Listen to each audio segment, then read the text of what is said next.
मेरे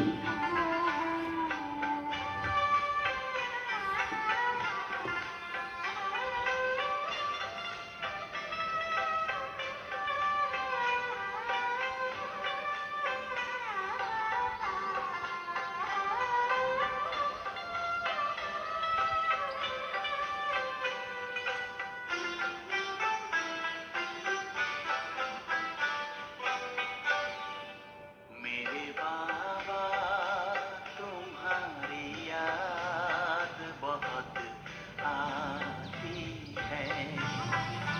मेरे बाबा तुम्हारी याद बहुत आती है।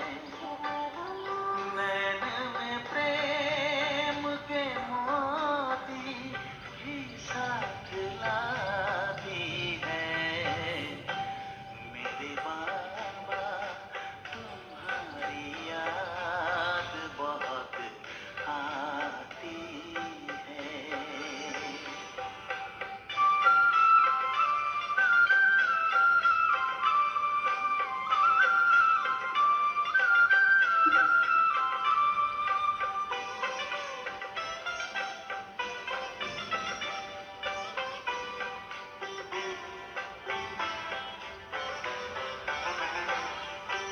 खुले जो नैन मिले सामने आए अपने, पलक जो बंद किए साथ में आए अपने। दिल की धड़कन धीरे से बात कह के जाती है। दिल की धड़कन धीरे से बात कह के जाती है। मेरे बाबा तुम्हारी याद बहुत आती है।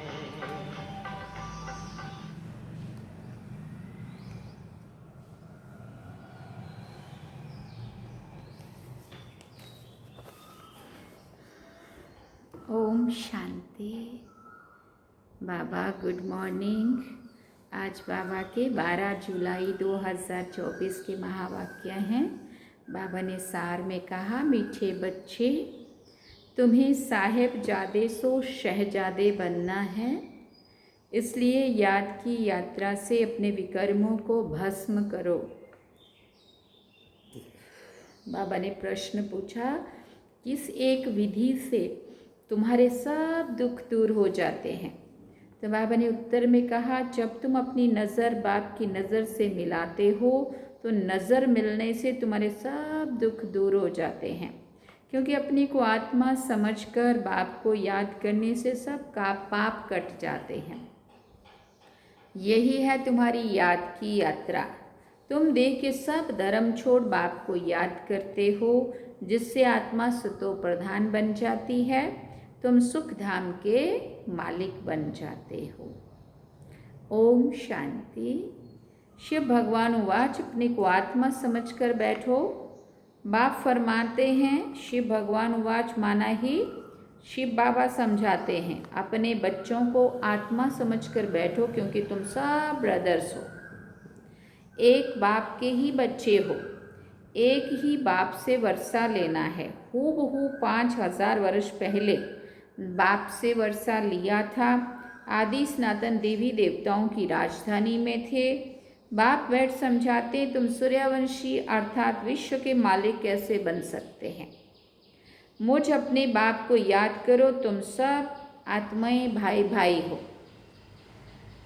ऊंच ते ऊंच भगवान एक ही है। उस सच्चे साहेब के बच्चे साहेबजादे हैं। ये बाप बैठ समझाते हैं। उनकी श्रीमत पर बुद्धि का योग लगाएंगे तो तुम्हारे सब पाप कट जाएंगे, सब दुख दूर हो जाएंगे। बाप से जब हमारी आंखें मिलती है तो सब दुख दूर हो जाते हैं। आंखें मिलाने का भी अर्थ समझाते हैं। अपने को आत्मा समझ बाप को याद करो, ये है याद की यात्रा। इसको योग अग्नि भी कहा जाता है। इस योग अग्नि से तुम्हारे जो जन्म जन्मांतर के पाप हैं वो भस्म हो जाएंगे। ये है ही दुख धाम, सभी नरकवासी है। तुमने बहुत पाप किए हैं, इसको कहा जाता है रावण राज्य। सतयुग को कहा जाता है राम राज्य। तुम ऐसे समझा सकते हो, भले कितनी भी बड़ी सभा बैठी हो, भाषण करने में कोई हर्जा थोड़ी है। तुम तो भगवान उवाच कहते रहते हो। शिव भगवान उवाच, हम सब आत्माएं उनकी संतान हैं, ब्रदर्स हैं। बाकी श्री कृष्ण की कोई संतान थे ऐसे नहीं कहेंगे, ना इतनी रानियां थी। श्री कृष्ण का तो जब स्वयंवर होता है नाम ही बदल जाता है। हाँ, ऐसे कहेंगे लक्ष्मी नारायण के बच्चे थे। राधे कृष्ण ही स्वयंवर के बाद लक्ष्मी नारायण बनते, तब एक बच्चा होता है, फिर उनकी डायनेस्टी चलती है। तुम बच्चों को अब मामेकम याद करना है।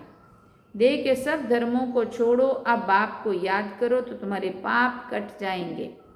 सतो प्रधान बन स्वर्ग में जाएंगे। स्वर्ग में कोई दुख नहीं होता है, नरक में अथाह दुख है। सुख का नाम निशान नहीं है, ऐसे युक्ति से बतलाना चाहिए। शिव भगवान उवाच, हे बच्चों, इस समय तुम आत्माएं पतित हो, अब पावन कैसे बनो? मुझे बुलाया ही है पतित पावन, हे पतित पावन आओ। पावन होते ही हैं सतयुग में, पतित होते हैं कलयुग में। कलयुग के बाद फिर सतयुग जरूर बनना है। नई दुनिया की स्थापना, पुरानी दुनिया का विनाश होता है। गायन भी है ब्रह्मा द्वारा स्थापना। हम ब्रह्मा कुमार कुमारियाँ एडॉप्टेड चिल्ड्रन है। हम हैं ब्राह्मण चोटी, विराट रूप है ना। पहले ब्राह्मण जरूर बनना पड़े। ब्रह्मा भी ब्राह्मण है, देवताएं ही सतयुग में है, देवताएं है ही सतयुग में। फिर बाबा ने कहा सतयुग में सदा सुख रहता है, दुख का नाम नहीं। कलयुग में अपरम अपार दुख है।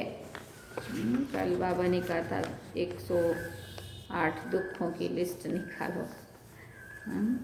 सब दुखी है, ऐसा कोई नहीं होगा जिसको दुख ना हो। ये है रावण राज्य।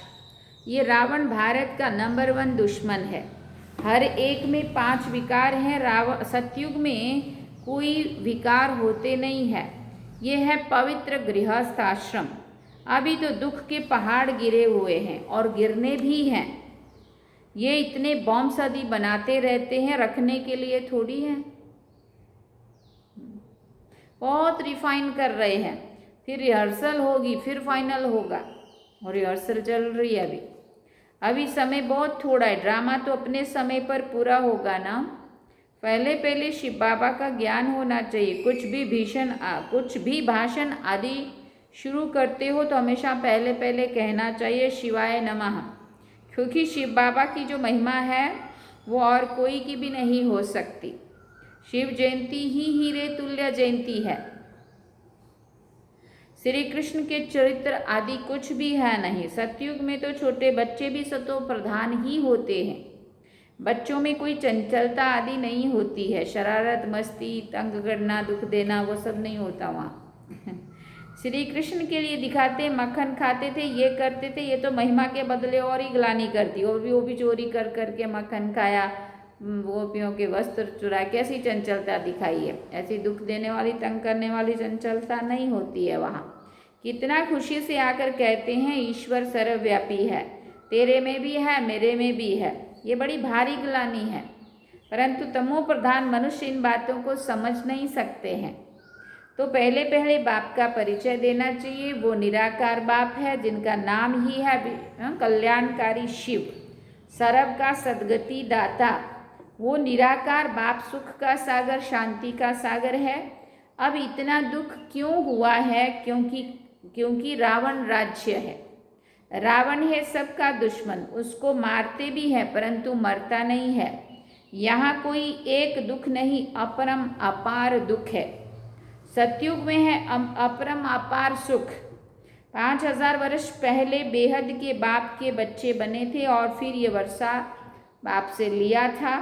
शिव बाबा आते हैं ज़रूर, कुछ तो आकर करते हैं ना, एक्यूरेट करते हैं, तब तो महिमा गाई जाती है।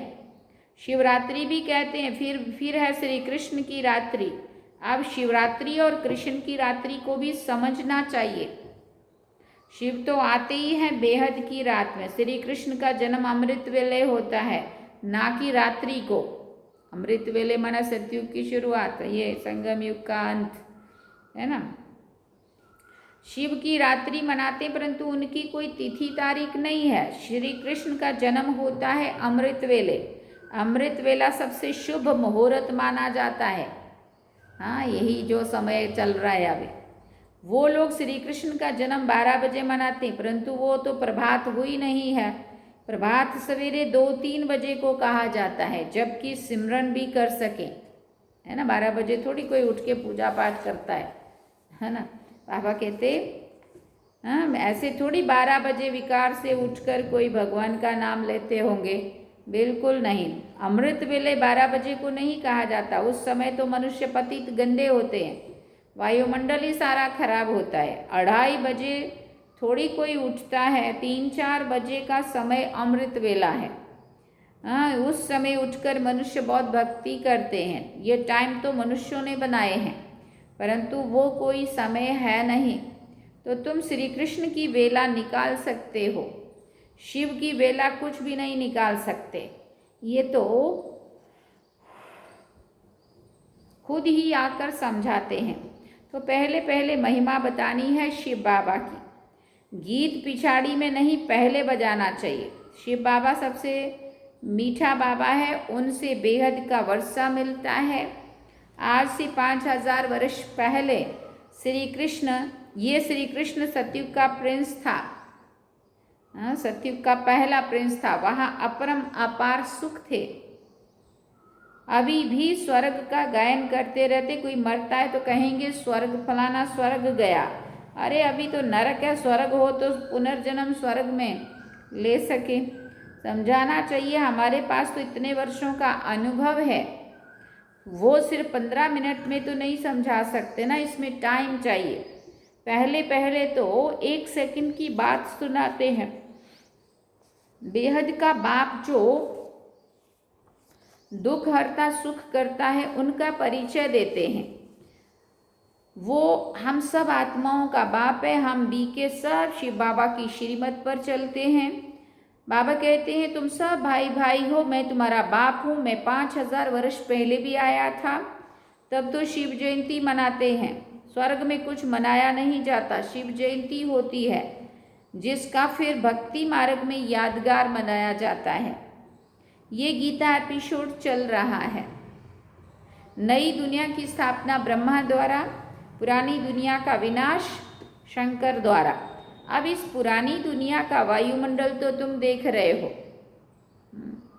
इस पतित दुनिया का विनाश जरूर होना है, इसलिए कहते हैं पावन दुनिया में ले चलो।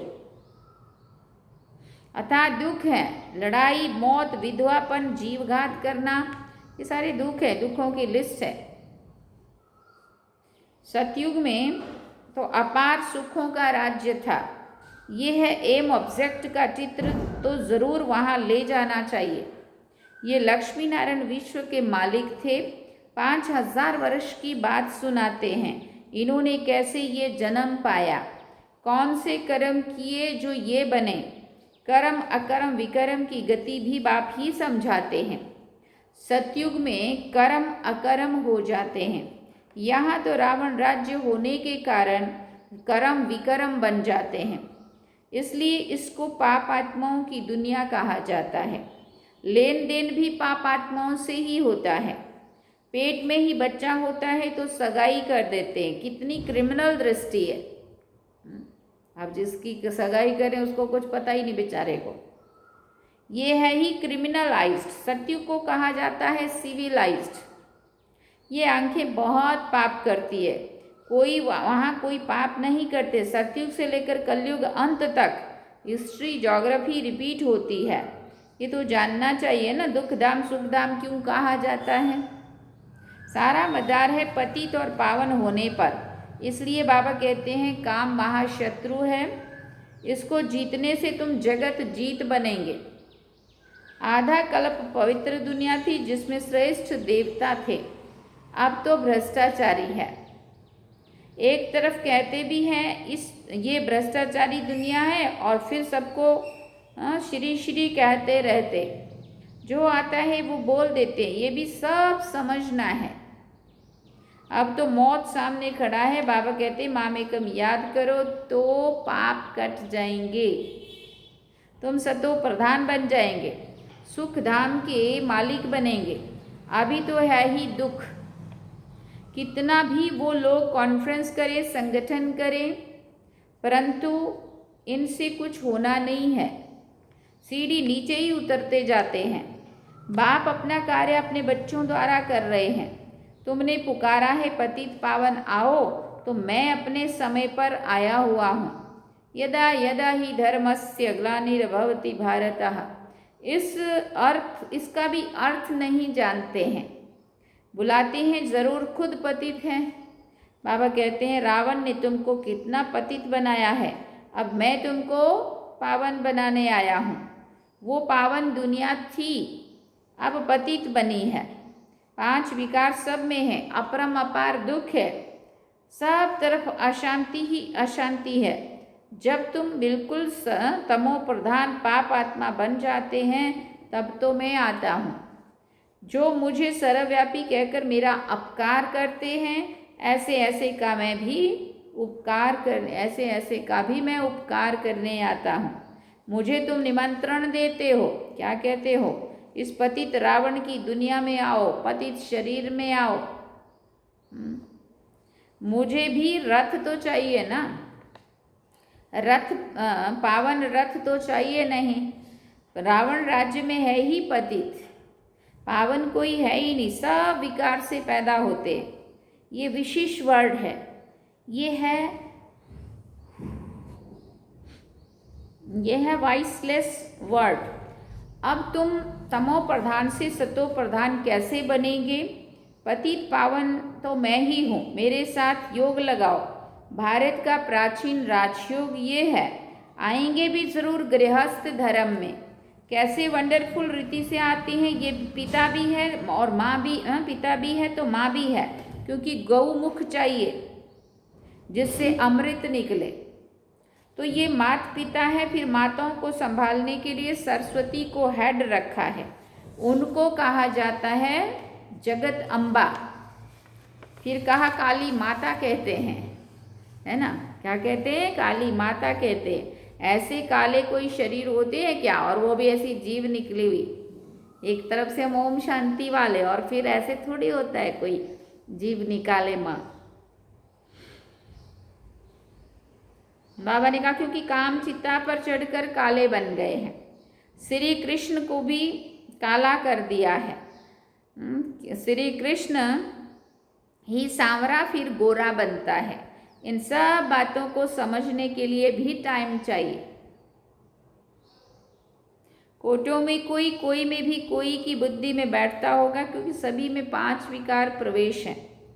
तुम ये बात सभा में भी समझा सकते हो, क्योंकि कोई को भी बोलने का हक है, ऐसा मौका लेना चाहिए। ऑफिशियल सभा में कोई बीच में प्रश्न आदि नहीं करते हैं। नहीं सुनना है तो शांति में चले जाओ, आवाज ना करो। ऐसे ऐसे बैठ समझाओ। अभी तो अपार दुख है, दुख के पहाड़ गिरने हैं। अभी तो दुखों के पहाड़ और गिरने हैं। हम बाप को, रचना को जानते हैं, तुम तो किसी का भी ऑक्यूपेशन नहीं जानते हो। बाप ने भारत को पैराडाइज कब और कैसे बनाया था, ये तुम ही जानते हो। आओ तो समझाएं। 84 जन्म कैसे लेते, 7 दिन का कोर्स लो तो तुमको 21 जन्म के लिए पाप आत्मा से पुण्य आत्मा बना देंगे। अच्छा, मीठे मीठे सिकिल दे बच्चों प्रति माता पिता बाप दादा का याद प्यार और गुड मॉर्निंग। रूहानी बाप की रूहानी बच्चों को नमस्ते। हम रूहानी बच्चों की रूहानी माता पिता बाप दादा को दिल व जान सिकवा प्रेम से याद प्यार गुड मॉर्निंग। नमस्ते, थैंक यू बाबा, शुक्रिया बाबा। अब धारणा के लिए मुख्य सार सुनते हैं। पहला पॉइंट, कर्म, अकर्म और विकर्म की गुह्य गति जो बाप ने समझाई है वो बुद्धि में रख पाप आत्माओं से अब लेन देन नहीं करनी है। दूसरी बात, श्रीमत पर अपना बुद्धि योग एक बाप से लगाना है। सतो प्रधान बनने का पुरुषार्थ करना है। दुख धाम को सुख धाम बनाने के लिए पतित से पावन बनने का पुरुषार्थ करना है। क्रिमिनल दृष्टि को बदलना है। वरदान में बाबा ने कहा, नॉलेजफुल बन सर्व व्यर्थ प्रश्नों को यज्ञ में स्वाहा करने वाले निर्विघ्न भव। नॉलेजफुल बन सर्व व्यर्थ के प्रश्नों को यज्ञ में स्वाहा करने वाले निर्विघ्न भव। जब कोई विघ्न आते हैं तो क्या क्यों के अनेक प्रश्नों में चले जाते हो। प्रश्न चित बनना अर्थात परेशान होना। जितने अंदर क्यों क्या के प्रश्नों की क्यों लगेगी उतना उलझते जाएंगे, परेशान होते जाएंगे। नॉलेजफुल बन यज्ञ में सर्व व्यर्थ प्रश्नों को स्वाहा कर दो तो आपका भी टाइम बचेगा, दूसरों का भी टाइम बच जाएगा। इससे सहज ही निर्विघ्न बन जाएंगे। निश्चय और विजय जन्म सिद्ध अधिकार है। इस शान में रहो तो कभी भी परेशान नहीं होंगे। क्या सुना? निश्चय और विजय जन्म सिद्ध अधिकार है। इस शान में रहो तो कभी भी परेशान नहीं होंगे। स्लोगन में बाबा ने कहा, सदा उत्साह में रहना और दूसरों को उत्साह दिलाना, यही आपका ऑक्यूपेशन है। क्या सुना? सदा उत्साह में रहना और दूसरों को उत्साह दिलाना, यही आपका ऑक्यूपेशन है। तो बाबा ने क्या पक्का कराया? सदा खुद भी उत्साह में रहो, दूसरों को भी उमंग उत्साह में लाओ, यही आपका ऑक्यूपेशन है। अच्छा, ओम शांति। सार में बाबा ने कहा, मीठे बच्चे, तुम्हें साहेबजादे से शहजादे बनना है, इसलिए याद की यात्रा से अपने विकर्मों को भस्म करो। ओम शांति। चलते हैं बाबा की यात्रा।